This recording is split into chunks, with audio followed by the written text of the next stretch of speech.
Duke Nukem 3D is an all-time classic, and this year marks the 20th anniversary of its original release. To celebrate, Gearbox, the current owners of the license, have made Duke Nukem 3D 20th Anniversary Edition that it features a new episode as well as a few other features. But is this remastering worth your time, or is this a slap in the face to the longtime fanbase?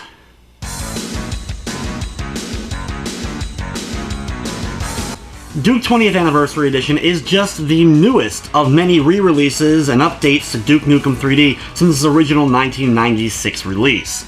Once Gearbox obtained the rights to Duke Nukem, there has been some controversy with them not necessarily doing that well by the Duke Nukem franchise and its fanbase, as well as pulling other versions of Duke 3D from Steam and other stores. While the 20th Anniversary Edition, I think, is trying to cater and win back some of those fans, I'm not sure if there's enough here new and added to really kind of key in on that nostalgia enough to win those fans back over who have already had enough with what Gearbox has done with Duke Nukem. The positive, though, is this game does play very well, and I feel like is a very faithful version of Duke 3D. You have the true 3D mode as well as the classic mode that you can switch in and out of with the graphics. It runs at an extremely smooth frame rate with no dips whatsoever. Not that it should at any point, but there was definitely no technical issues while playing through the game. It includes the original 3 episodes, the 4th episode that was added to the Atomic Edition, and now a brand new episode, which was actually designed by creators of the original Duke Nukem 3D episodes, as well as music from the original Duke Nukem 3D composer. The classic levels from the older episodes are still very much intact and still an absolute blast to play. The fast, gun-toting gameplay of Duke Nukem is still very much here with this version. I loved being able to play Hollywood Holocaust, the Stadium, and of course Duke Burger, amongst other great, fantastic levels from those original episodes. The brand new episode features 7 main levels with 1 extra hidden level, which will definitely put up a challenge on the hardest difficulty, even though it kind of is more created for Duke Match, which does also make a return in this version. The new levels, being designed by the original Duke Nukem 3D level creators, have an international feel to them with various levels from around the world. You have a Cairo level, you have a Russia level, you have a level in San Francisco, and you even have the final level, which takes place back in Hollywood to kind of bring everything of Duke Nukem 3D back to where it all started. There are a couple of new additions as well, including a new enemy in the Firefly enemy, a pretty annoying buzzing enemy that will fly around and actually can shrink down and get really difficult to actually hit, as well as you have a new weapon in the Incinerator, which will melt enemies down to a burnt little pile of ashes. While there are still all the classic Duke Nukem 3D guns, and they do just a good enough job, the nice little addition of a gun is just a small extra, though I don't really think this gun changes up the game by any means. Like I mentioned, Duke Match returns with up to 8 players, which is still an absolute blast to play. I loved playing it back on the Xbox 360 when that version of Duke 3D had come out. In fact, at one point I actually had the most kills on the Xbox 360 version of the game. That's how much I ended up playing and enjoying it when it first came out.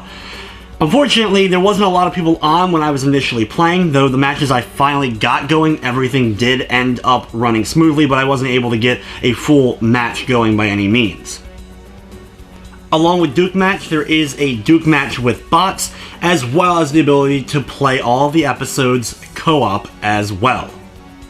Also thrown into the game is brand new voice acting and redone voice acting by John St. John for all the classic episodes and the new one. If you're not a fan of the new version of the voice acting, there is the classic legendary Duke Nukem voice acting as well that you can select in the options menu.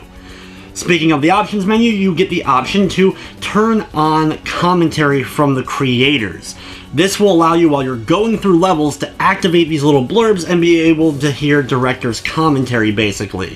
While some levels are filled to the brim with these, unfortunately there are a lot of levels that don't have it, so I wish they were a bit more spread out, or that they put more into it so every level was completely filled with these director's commentaries. I'm sure longtime fans that are going to check this version out would definitely be interested in that aspect of it.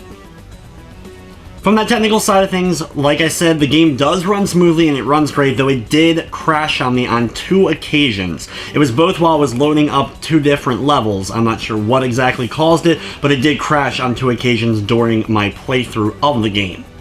Also included in this version for people that want to cheat a little bit, have a bit of fun, there is a cheat mode that you can activate and activate a lot of the classic cheats, including all weapons, God mode, and no clipping to get through the game quicker or to just have fun and run around and be stupid in the game. The game also features a full trophy list with a platinum trophy, which, if you want to use those cheat codes, is extremely easy to get the platinum. Even without using the cheat codes for playing through the episodes, it was still a very easy platinum to obtain. Duke Nukem 20th Anniversary Edition is available on PC, Xbox One, and PlayStation 4. When it comes to recommending it, though, it's a bit tough. You're basically paying $19.99 for director's commentary and 8 new levels. If that's way too much for classic fans, then you're not going to want to look at this game.